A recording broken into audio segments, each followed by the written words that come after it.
Hi, this is Praios and I'm a professional gambler, and today we will look into another top pots videos shared by BCP Poker Replays on YouTube.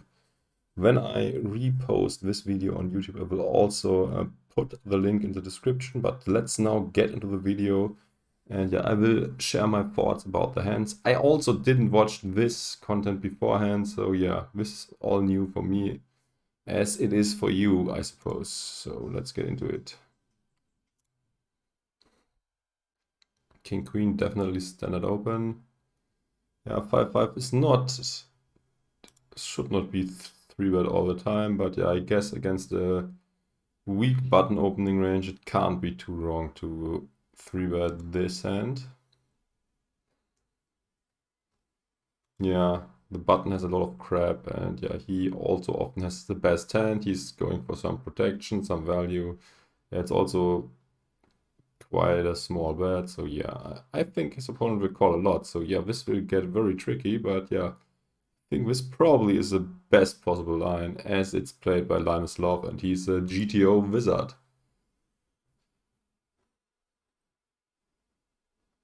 Yeah, now Linus' hand got even a bit better, but yeah, it's also getting a lot more draw heavy.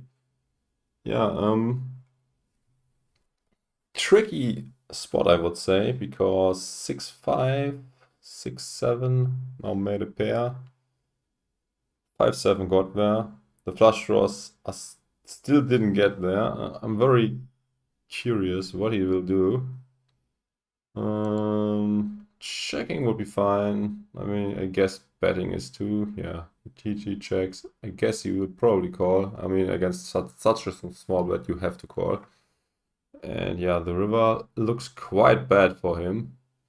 He's not putting him on complete air or the backdoor hard draw and two overcards which peeled on the flop. It's quite tricky to make this call, I say, but yeah, against guys that aggressive, it's probably okay to call sometimes. I mean, he needs to be right about 33% of the time. I mean, very hard to say what he should do. I mean, he's even blocking hard draws. He's not blocking spade draws, but that's actually not good because this makes it more likely that his opponent has spades. So yeah, that's a tricky and tough spot.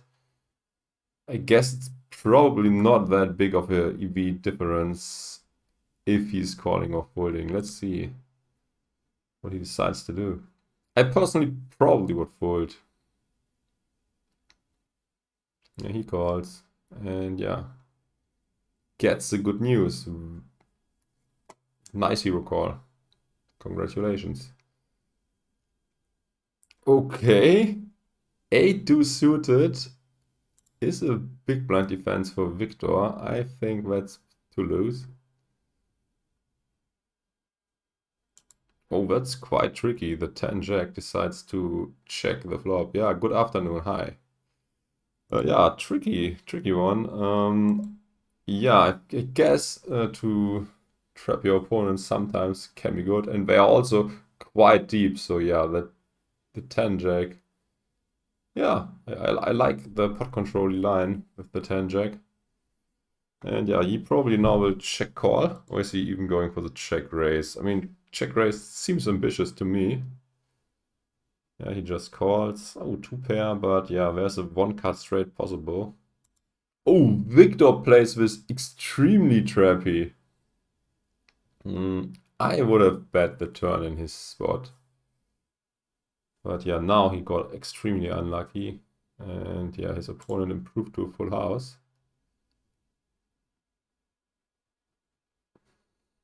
Okay, and he continues to play tricky trappy. I guess Wiktor now has to value bet. Although he's getting beat by a lot of stuff, his opponent did not show any strength at any point. Can get called by verse. Hero calls with like, I don't know, a pair of 9s, trips, pair of jacks. Yeah, so he probably can also get calls from stuff like queens, kings, aces. Yeah, I think betting is the play here. We see a little chicken and checks back. No, he bets. Oh, that's quite a tough spot he's been put in. If your opponent can bluff, I mean, what does he beat? He beats basically nothing. He's beating pure air. But yeah, his opponent could go for some sort of bluff sometimes, especially after he checked back the flop. He has to assume that Wiktor is not having a straight. So yeah, I guess given how he played the hand, he calling is an option. Yeah, especially given how extremely aggressive these games play. I mean, Nikiforov could also be trying to push him off a split pot or stuff. So yeah, he also calls. I mean, can't blame him. It's an extremely shitty spot he was being put in. I mean, he cannot expect to get check raised very often, but if he gets check raised, he's in like an extremely bad spot. Sorry, I missed the pre-flop action here, so let's go back a bit and try to catch it. Okay, it seems like it's a straddled pot, or is it a raise? Okay, let's find out if it's a straddle or a raise. Okay, it's a straddle, I guess. I mean, we didn't got the start of the hand. Definitely standard. I mean, he should defend the king 10 against an open in the last straddle, getting the discount, also having quite a good hand. I mean, the cutoff also has a range that is loose. And yeah, both guys flop something. So some bets will definitely get in here. Yeah, standard call with the second pair. And now second pair still has the best hand often against all the draws, gut shots, open-enders. His opponent could even value bet a worse 10, so yeah. I would check call again in his shoes. Oh, this is getting tricky now because his opponent overbets, but yeah, I would still go for the call. Overbetting is quite common nowadays, and especially in these high stakes environments. So yeah, he also thinks the same and calls again. Let's see if we see another overbet on the river. And all in would be extremely sick, but yeah, against this bet, I guess he has to call as well. I mean, it's tough, but I assume, I mean, it's no limit hold'em, all draws bricked. Left me alone. I don't know if this guy is a regular. I never heard of him. He might be a pro, but yeah, I don't keep myself updated about the top recs nowadays. I mean, I know that Wiktor Malinowski and LLinusLLove are like top no limit hold'em players, but basically everyone else I have no information about. I mean, Trueteller I know too, but yeah, all these other guys are, yeah, whatever. I mean, chat, you could inform me if these guys are also well-known top recs, but yeah, I personally have no information at this point. And yeah, he also calls. Okay, this seems like another straddled pot. I mean, back in the day, King Jack offsuit was a tough one in this position. So I guess this is a borderline hand where it's very close if you should raise or lay it down, but with the antes and this additional incentive to try to go for that money, I would say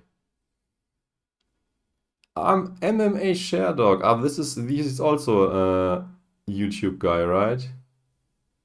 See the bluff the spot guy? Yeah, I think so. Okay, he raises, gets a call from King 10. 100% standard. Yeah, King Jack now trying to take it down on a very dry board with a continuation bet. Okay, so Wouters is the bluff the spot dude. Thanks for letting me know.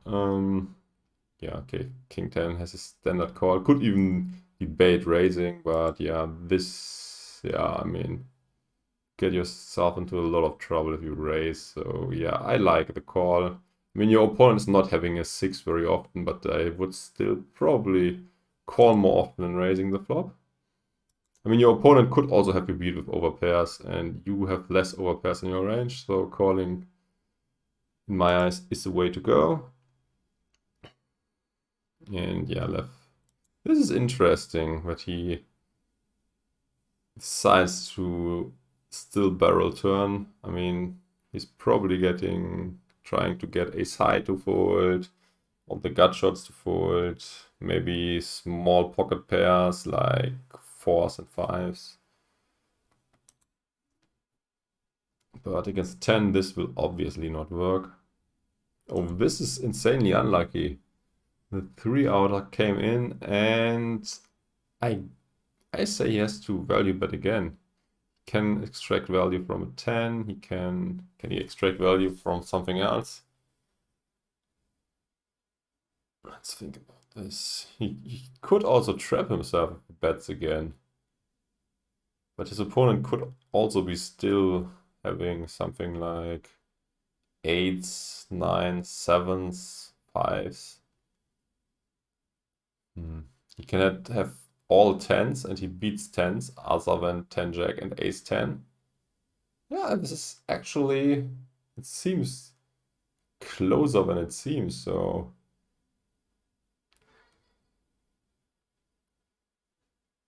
if your opponent is a nit, you could probably consider checking back. Yeah, it's closer than you think when you actually consider the ranges, I say. But he is actually going for an overbet, and it's getting called. I mean, the 10s played in a way that is very hard to get away on the river. And left me alone probably also is someone who is barreling a lot. Seems like another straddled pot. And a raise from the button. Yeah, I guess it's standard to defend with antes and against a sort of small raise with a lot of dead money in the pot with Jack 7 suited. King Queen also is a standard open, and now both guys got a bid, so we will probably see some money going in. Yeah. Standard call from the Jack 7, I say. Yeah, King Queen continue to semi-bluff on the turn. Yeah, he should call again, is my recommendation, and that's what he does. And now he has trips, so no way holding this river. And this is also, I think there's almost no bluff dunking or donking at all being done in No Limit Hold'em, so he probably will check again and consider his options once he's facing a bet. Should the King Queen barrel again is the more interesting question. King Queen can fold out Ace Queen and Ace King, but Ace King and Ace Queen 3-bet most of the time pre-flop. So this sense of very unlikely. He's not getting out a jack. He's not, I mean, it's not even sure to fold out a 10. He might fold out an 8 if he bets again. He could fold out the same hand. Yeah, that's about it. Yeah, seems like checking might be the way to go, as his fold equity is not high enough.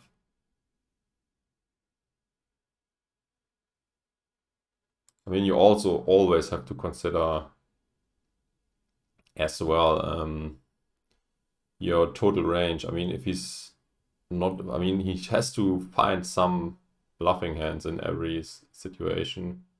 Not sure if this is the correct candidate. It might be. Let's see what he decides, okay, he decides that this is a good candidate to bluff, and yeah, he also is choosing the overbet, which would put a lot of pressure on a 10. So yeah, I guess he's targeting a pair of 10s and weaker with this bet. Yeah, obviously against the jack, I assume he has no fold equity. Yeah, he's making a quite quick call. And yeah, takes down a nice 142k pot. Okay. Another straddled pot on 200, 400. Oh, queen 6. I don't agree with this open raise. This seems too loose. 4-5. He's raising quite big, but yeah, I think you have to defend that position. Getting a discount, it's fine. If you wonder what this noise in the background is, it's my dog. Okay, 4-5 actually decides to 3-bet. Interesting. I mean, that's a thing I wasn't... Yeah, it didn't came to my mind at first glance, but that's obviously also a good option. Queen 6 could definitely fold against the 3-bet, in my mind. But he chooses to not to fold, and we got a flop where probably a lot of money can go in. These guys are also very deep, so there could be some fireworks and a big bluff happening here. I mean, 4-5 definitely should bet the flop. He can get out a lot of stuff. And yeah, here's basically the nut low and potential to improve. So yeah, my recommendation is to bet. What sizing should he choose? Probably relatively small. Yeah, let's see what he does. Ooh, he goes for a big bet. Okay, and it's getting caught. I mean, maybe he's trying to build this spot in a way that he threatens an all-in by the river, and if he wants to do this, he has to bet big on the flop already. So this might be the plan. On the jack, it's definitely reasonable to continue.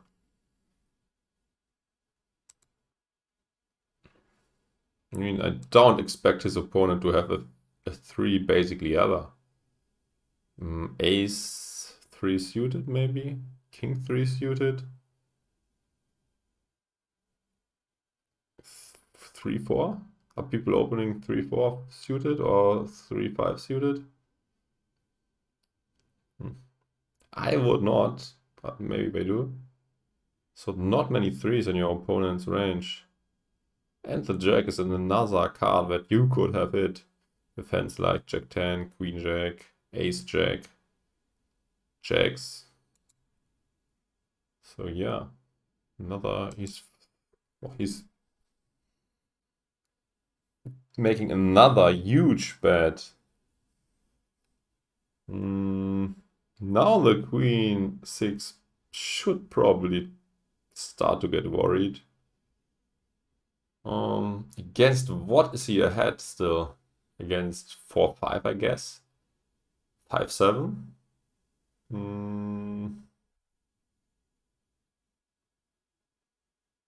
Not that many bluffs. Maybe a connector that now picked up clubs. He's also ahead against stuff like Ace King, Ace Queen, but Ace King and Ace Queen could also check and try to hit one of the overcards, and this hand also has the best hand sometimes. Could try to pot control, so yeah, not that many bluffs which I see here. Yeah, this is an extremely tough spot for Queen 6. I guess calling again and making a decision on the river should be fine, but yeah, tough spot for sure. I mean, it seems like it's not that tough for him. He just ships in the 61k, and yeah. Wow. Yeah, he built this in a way that he has about pot size left on the river. And now it's up to him if he wants to bluff. I mean, I have no reads on Left Me Alone, but it seems like he's quite a station. So maybe you should give up on your bluff now. But on the other hand, it's so hard to call this all in with a hand like a 6, and he has some 6s in his range. 5, 6, 4, 6, 6, 7, 6, 8. Yeah, Ace 6, maybe King 6. It's also a very tough spot for hands like 7s, 8, 9s, 10s, 4s, 5s. Now for 4s not anymore, as the 4 came in already. He has now a set. He would have a set if he had 4s. So yeah, a lot of stuff's really been put to the test. If he bets again. Yeah. This is a tough decision. Let's see what he decides to do.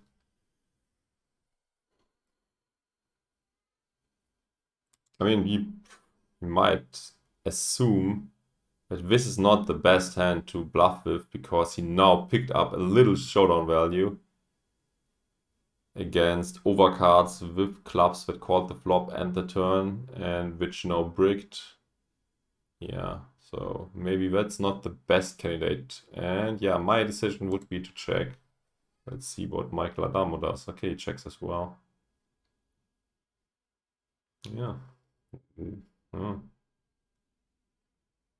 Unlucky. Yeah, nice. And I would say the same. I just shipped such a huge pot.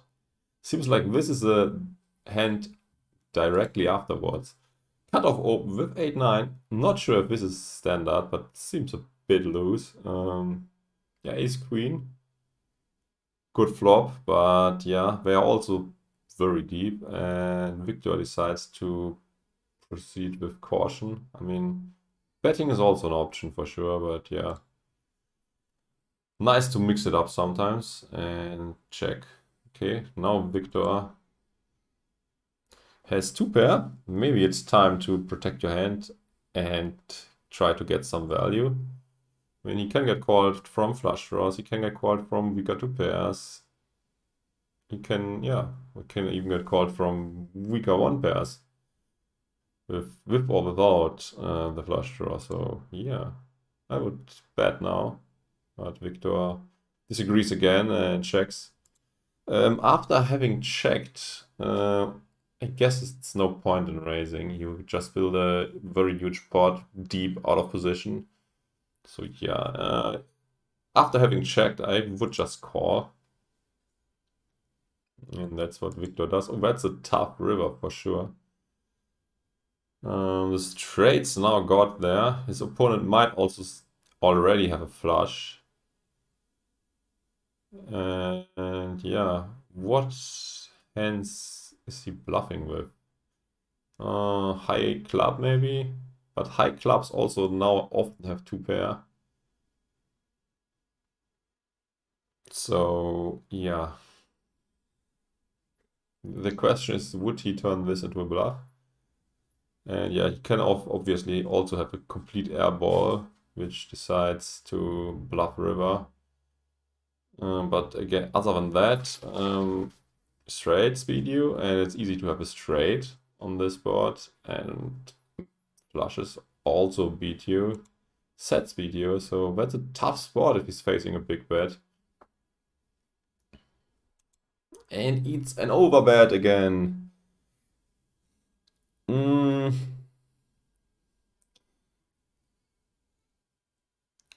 I guess I don't like it too much. I would prefer an overbet with his hand when he has at least a club in his hand. I mean, this way, it seems. I mean, is he over bluffing very hard in spots like this when he is choosing hands that have like no blockers and like nothing at all. Is he all his air? Is he playing it this way?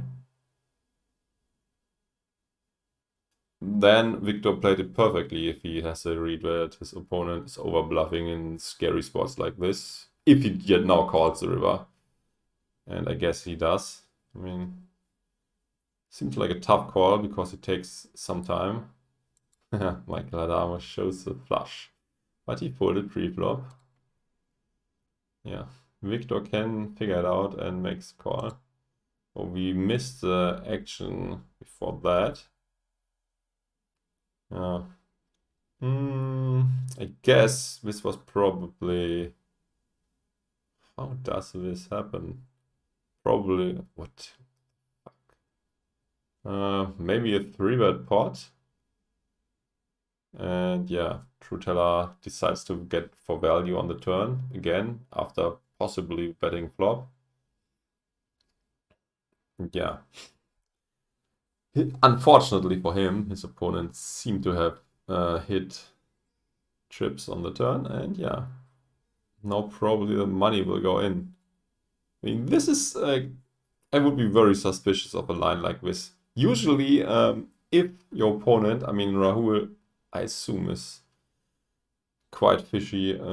If guys like this go for the check min raise, especially not on the flop but on later streets, it's often a monster. But yeah, given that not that much money is behind, he probably has a very hard time pulling what was formerly top pair top kicker, and yeah, now it's a jack with the best kicker. Yeah, I mean, there should also be not that many sixes in your opponent's range, although he's quite loose. So yeah, probably Trueteller will not be able to get away. I mean, he's also not known for folding, so yeah, I'd say he is getting it in.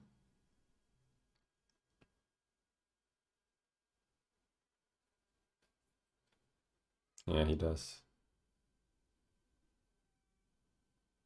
And he has just 2 outs. I mean, he could also be up against a jack, or his opponent could go crazy with like tens or something. So yeah, I guess folding with not that much behind is not an option. And yeah, he cannot spike the jack, so Rahul wins 250k pot.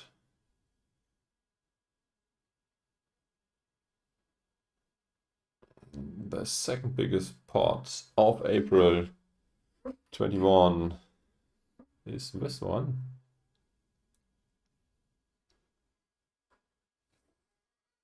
Okay, I like that he is not open raising but completing. I mean, it's not unreasonable to now fold, I say. But yeah, I mean, Wiktor probably is also quite loose, so yeah, this is a tough spot. But if you don't want to get into huge trouble against a good player out of position, I would probably fold, being rusty and no limit hold'em. But Michael Adamo is at the top of his game, I assume, so he calls, and he also is very good at hitting trips, so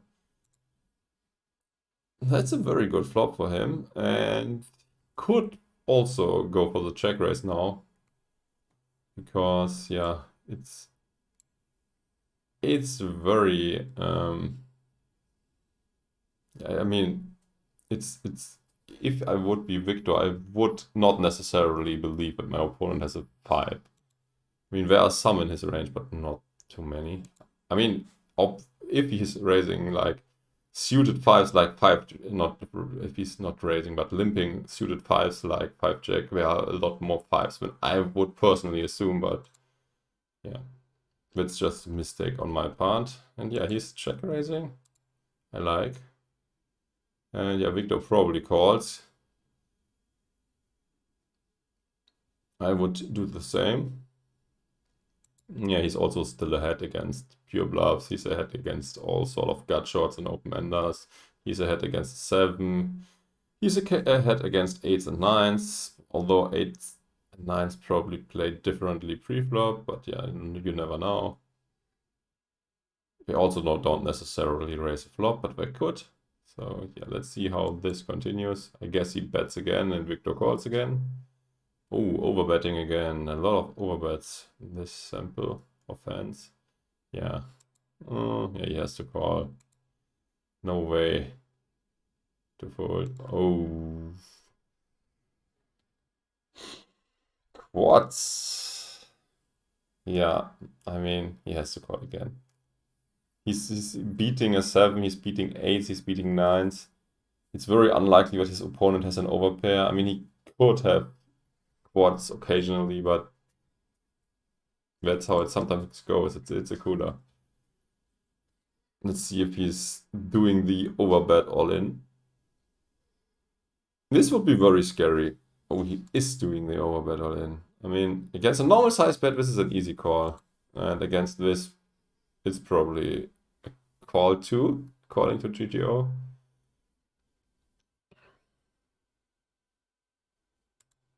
Yeah, Wiktor does not take too long, so this is, yeah, unlucky. 328k to Michael Adamo. And the biggest pot of April is aces against ace 10. Okay, another straddled pot, and we probably see a 3-bet. And 3-bet it is. Standard so far. I mean, the ace 10 could occasionally 3-bet 2 pre-flop. Back in the day, people used to fold in spots like this with ace 10 offsuit.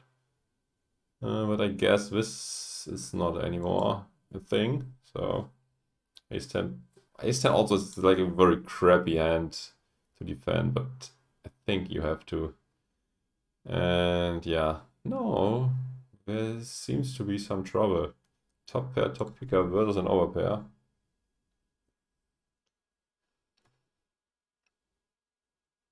Yeah, Michael Adamo c-bets. Okay, it's also a small one.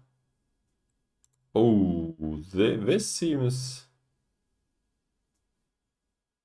This is too much for me. I mean, I probably would just call the ace 10 and not re-raise. Let's see what Michael does. I think he probably calls. I mean, so much money already got in, so he can get the rest in by the river, so there's not that much reason to raise it up.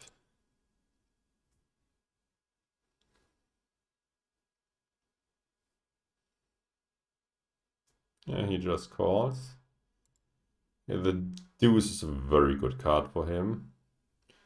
He's still beating all 10s. It's very unlikely that his opponent has a deuce. It's also now way less likely that your opponent has a set of deuces, as the combinations went down to 1 only after the second deuce hit. And yeah, if he has 4s or 10s, so be it. And yeah, 2 pairs basically also not in his range, so he can be quite sure that he has the best hand. I mean, occasionally he is beat, but yeah, definitely no way I would fold my aces ever.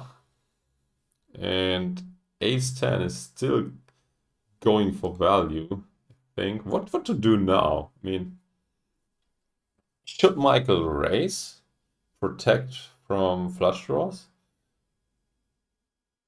And, oh, I mean, if he raises, is the 10 still calling? Probably.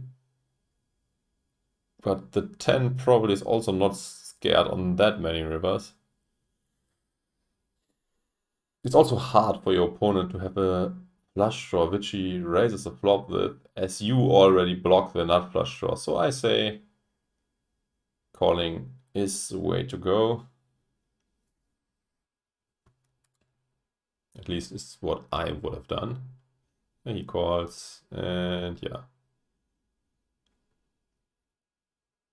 Aces are the third nuts, and we're probably not folding. Yeah, and left me alone. We'll probably also not fold anymore. I mean, he is. I mean, it's way easier for his opponent to have the best hand here went for him, because yeah, he's not 4-betting pre-flop and his opponent's range is not capped. His is a bit. I mean, at least he has less overpairs in his range than Michael has.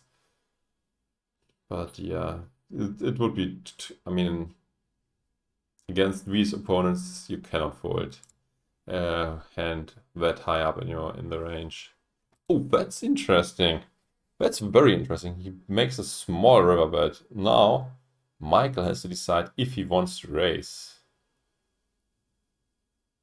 Would I raise or would I not raise?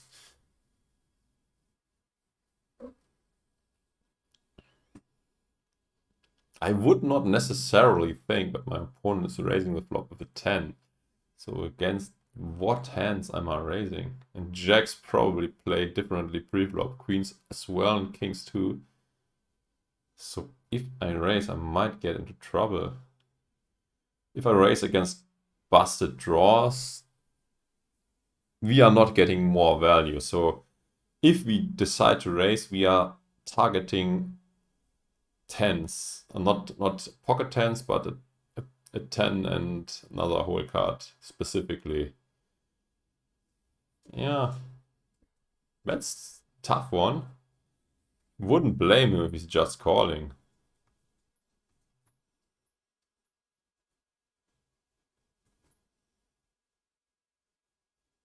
Yeah, he's not. He thinks his opponent has a lot of tens, which he can still call on the river. And let's see, I mean, he has to call like, yeah, 100k to win 600k, so yeah, these odds are just too enticing to call. Although, once you get raised on the river, you fugue and you don't feel good at all, but it will also be very exploitable to pull the range that high up in your range, and maybe your opponents find some bluffs somehow, sometimes, so sometimes it's just a shitty spot, and yeah, he got into this shitty situation by raising the flop. Could have kept the pot a lot smaller and played a bit more slow ball poker. Yeah, that's what I would have done. I probably don't lose my entire stack if Michael Adamo was not crazy over betting. But yeah, I mean, it's also not a big mistake or something what he did here. Unfortunately, this is already the last hand. So yeah, this was a short little session, but yeah, unfortunately I got to go, got something to do. Yeah, if you like that, please subscribe. Feel also free to check out my YouTube. A lot more poker content and gambling content is on there. Yeah, as I said, thanks for watching. Good luck at the tables. Bye until next time.